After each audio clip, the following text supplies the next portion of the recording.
Well, hi, welcome to the KaiNexus Continuous Improvement Podcast. I'm Mark Graben, and today we are doing a quick preview of our next webinar in our KaiNexus Continuous Improvement webinar series. It is titled The Power of Process, the Role of the System Architect. It's going to be presented live November 18th at 1 o'clock Eastern, and we are joined today by the presenter for that session. He is Eric Ethington. Among other things, he's the president of his firm, LeanShift Consulting. For those who are watching the video, you can see over his right shoulder the LEI Lean Leaper, as that little character is called. Eric is on faculty with the Lean Enterprise Institute, and more recently, he co-authored a book with Matt Zayko titled The Power of Process, a story of innovative lean process development. So you can register for the webinar. If you're hearing this after the 18th, you can register and get the recording. Go to kainexus.com/webinars, and you can also look for a link in the show notes. So again, we're joined by Eric Ethington. Eric, how are you? Doing good. Thanks, Mark. Well, I'm looking forward to the webinar. It'll share a slice of the great concepts that are in the book. So I'm really looking forward to that. Before we do a little bit of preview of the content, can you share a little bit more about your background for the listeners, Eric? Sure.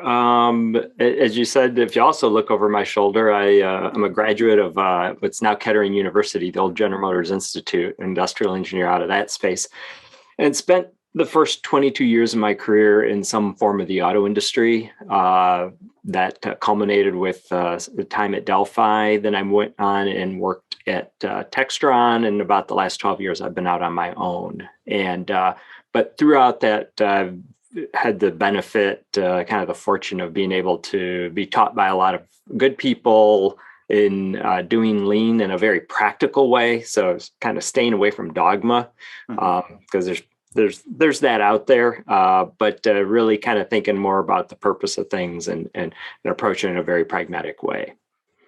Yeah, and you talk about jargon, and in the books it says no slogans, and so Eric and I talked about that in a little bit more depth in an episode of my Lean Blog Interviews podcast series where Matt Zayko is also with us. So I'll link to that in the show notes as well.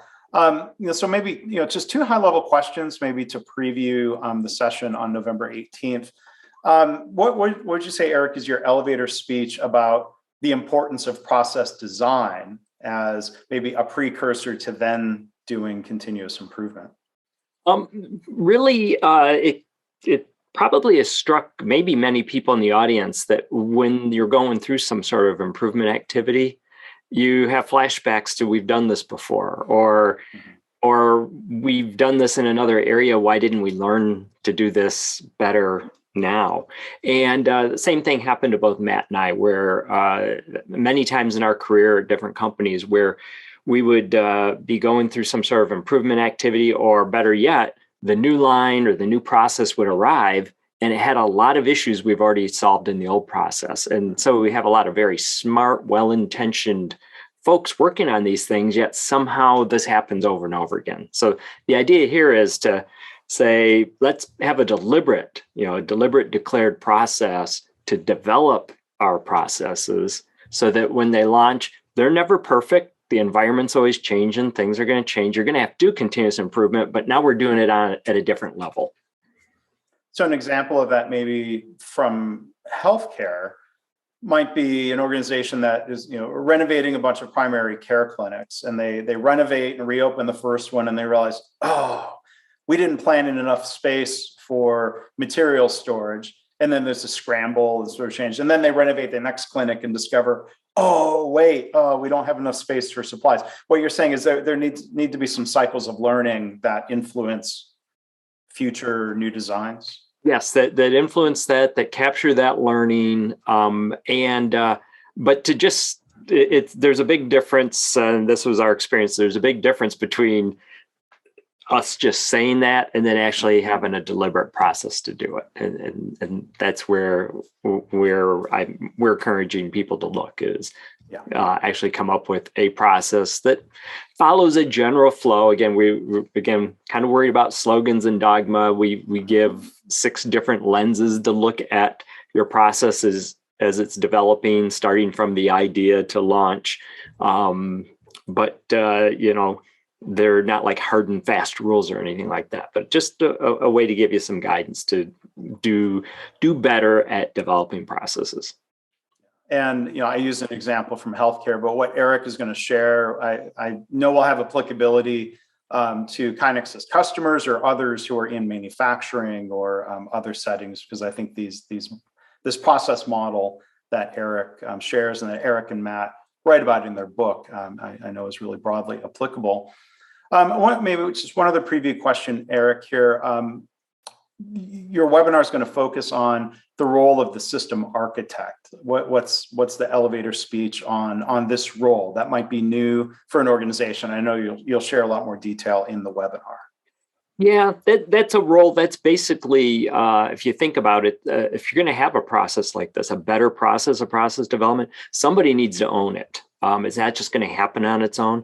And someone needs to own it, especially early on from both a technical standpoint, be that lean advisor to help others as this new process is being developed, but also from a straight up program management perspective, and almost be that connection point between the team doing the work and the top leadership that needs to be supporting the work. And so that's what we're calling the system architect role, is they're the person that's looking at the whole thing, right from not just the process we're developing, but the process we're using to develop the process, if that makes sense. And then also part of their role is the PDCA of that, the continuous improvement of that, because the first time you try it, it's going to be full of mistakes and issues, but those can all be acknowledged, improved, and be better the next time. Yeah. Well, Eric, thank you in advance for doing the webinar. Thank you for doing a little bit of a preview here today. So again, our guest today, our presenter for the next webinar is Eric Ethington, the president of LeanShift Consulting, author of a book you might want to check out called The Power of Process. That's available now, again, co-authored with Matt Zayko. So the webinar, again, is November 18th, 1 o'clock Eastern, The Power of Process, the role of the system architect. So if you're hearing this in advance, please register at kainexus.com/webinars. You can join us live. You can participate in the Q&A. If you can't attend live or you're listening to this after November 18th, you can go and register. We'll send you a link, or you can find the recording on our YouTube channel or the audio of it here in the podcast feed. So Eric, looking forward to the webinar. Thanks again. Okay, well, thank you, Mark.